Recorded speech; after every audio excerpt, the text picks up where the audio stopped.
Hello everyone, welcome back to another horrific review. Tonight we have Incantation. Now, I'll start off by saying I was really excited to see this after having recently watched the Sadness. Sorry, excuse me, I'm about to sneeze. After having watched that movie, saying it was a Taiwanese film, I was expecting something of that genre. Oh my god, this is awful. That's the only way to say it. Start off, I'll give you a wee bit of premise on the story if you haven't seen it yet. Just came out this year. Released in March. Was just released there on Netflix in the UK anyway. It might be other places, but that's where I saw it. Checked it out there yesterday. The story revolves around a woman called Ronan. It's found footage, so you know already where I'm going with this. Bloody found footage movie, and I'm just like, oh god, here we go. It's really hard to do these things right, but keep an open mind. Try to keep an open mind and go through it. But we've got her making a video. She's talking about trying to get anybody that watches the video to repeat an incantation after her. She's talking about using the power of your mind to influence things. Bit of a sort of beginning to it. So this is supposed to be that somebody's found this video of her and she's left it. Centers around her and her daughter. So you've got Ronan and Dodo, her daughter. It begins, she's just getting her daughter back from care. So her daughter's been kept by the state. She's just getting custody released back to her, I think, under supervision. I think it's because of stuff she was saying. It starts becoming clear because we'll start getting flashbacks. And this is where found footage. Found footage is okay as a tool, a narrative tool to solve a mystery. But you have to decide. You need the third person perspective. Because the mistake they're making now with these found footage films is they're making it all as if it's found footage, And this one, they're using camcorders. Everyone's fucking waving a camcorder about. Really bugs me. It's like, nobody does that. I know everyone gets their phones out, but even then, some of the scenes, like, there's one, she hears her daughter crying in a room. You don't pick up the camcorder and run with it. You know what I mean? It just, this is where it gets stupid because obviously they're using the lens as the medium.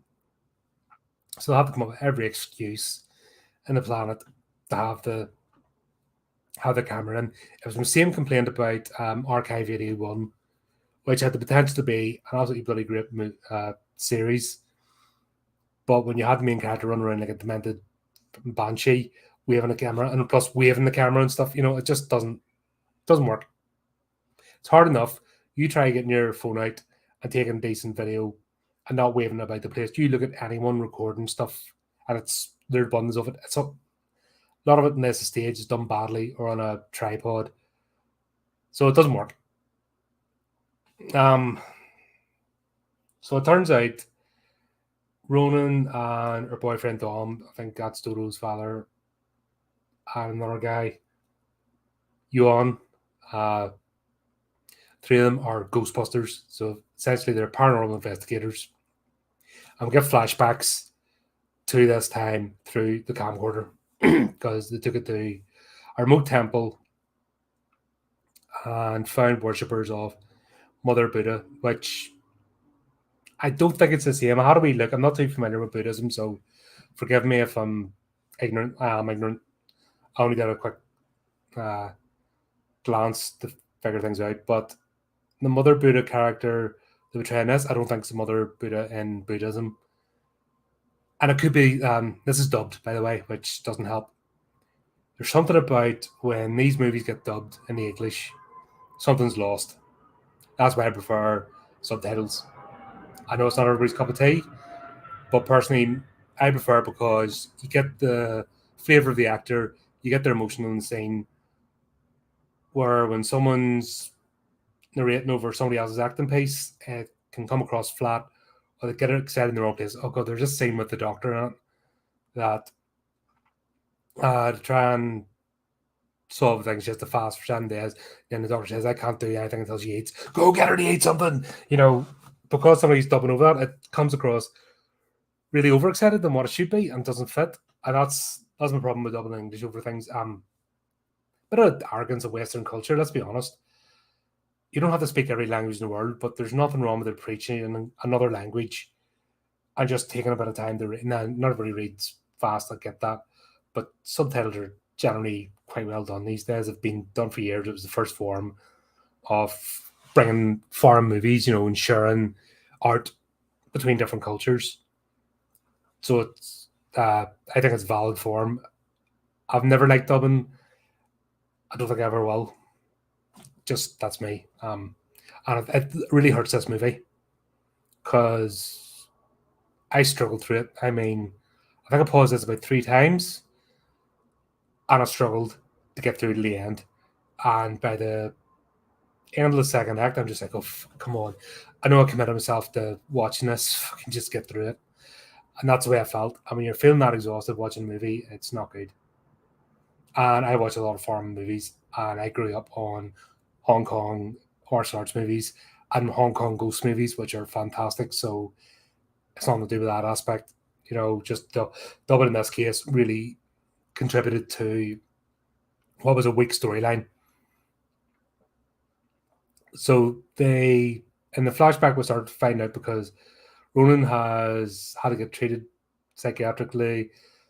She's obviously deemed an unfit mother. She's only getting her kid back now under supervision, so social services. Oh, excuse me, I picked a great time to go live with bit of heartburn. Lovely. But anyway, sorry about that. Yeah. She's damaged. She's trying to rebuild a relationship with her child, who's only about 4 or 5. And then she starts to get visited by an entity. It's all very strange. We're not finding it's your typical, it's paranormal activity type stuff, where I'm not a fan of those movies. Sorry, folks. Nah, it's just the way it is. All the same jump scares and that, but because of the pace in this movie is so slow, you don't get any jump scares. You're just kind of, okay, here we go. And it's coming. And it's coming. And there it is. Back to sleep. And the next thing. And it's coming. And it's coming. There it is. And that's kind of the way this movie goes. The only interesting part in it is the backstory of the 3 Ghostbusters, Ronan being one of the members, going to the temple, discovering this sort of rare cult, and finding out what it's about. So they inadvertently take part in a ritual and pledge themselves to Mother Buddha, and then find out that Ronan, while she's doing this, is pregnant. So she, in effect, pledges her daughter to, and I'll say Mother Buddha because I don't believe. If you know, please correct me and fill in if you're more knowledgeable about this than I am. But I don't think it's the same entity. I think they've just translated the name wrong or something. But this, deity anyway, they've inadvertently pledged themselves to, and Ronan pledges her daughter, who's as yet unborn. Of course, Yun is he's the sort of goof up. He's the one that kicks everything off. You've always got that one person that goes into the temple, desecrates it, picks up the idol, reads from the book. He's that character. It's kind of black and white, very, very go by numbers. This one, so he's the one that starts. Like, it's not even he goes in anywhere he's went. He starts breaking into places. Like even setting the supernatural side of this, putting that to the side. You're visiting somewhere, you're trying to find out what it is. They sneak the camcorder in the bag because you see the camcorder jumping out and then the camcorder's in the back. And it's all very, it's very badly done.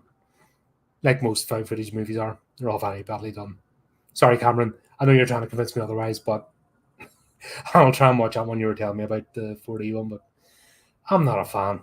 Really not. They try too hard. They've put themselves in too much of a box with this type of genre. Have the found footage, but have it as a plot device, and have your third person storytelling centered around it, and then you're good. And then have the mystery, that just being the tip of the iceberg for the mystery, and then do some problem solving, not having the camcorder try to solve it for you, because it doesn't work. And anyone can tell me, because there's Archive 81 didn't get a second season. There's the only sort of successful one was the Blair Witch Project, which was because it was the first one. Let's be honest. After that, this whole genre is, I know it has this cult following, but it's kind of fallen off a cliff. So, God, I'm gonna try and make this interesting because it's really not. I'm sorry. Ronan then tries to save her daughter, and she tries to solve the mystery of these hauntings. And what it was, during the ritual, she was told that every 10 years she must pledge her daughter. So they try and get back to the temple, and loads of weird stuff happens. And then all the men folk are like sacrifices, and they're all strung up, and like some of them are half zombies, some of them are eaten, and jump scares and gore for gore's sake. It just really good over the top to try and make this interesting, but the story's that weak that it doesn't work. I'm trying to think. This is a hard one. It's quite easily the worst movie I've watched in a while. It's just that tedious, and this is a shame. I was looking forward to it. I thought I was getting more sort of edgy horror, like I got with the sadness. Then and that's me stereotyping, but when a bar's been set, like South Korean movies, they have set the bar. The bar's quite high, so you know if you're going to watch a South Korean movie, you've got that, you've got that level, and then where it goes from there, it's cool. But at least you know that to get on the international scene, there's some sort of thought going into it. As long as I maintain that standard, I always think that when I hear a South Korean movie, I'm like, yep, I'm all in. I don't want to think of this way about Taiwanese movies now. I'm not saying this is the end of it. I'll more likely keep an eye out. Another one comes up, and then I'll judge it in that. It could be the sadness was just a fluke, or this is just a really bad movie. One or two, take your pick.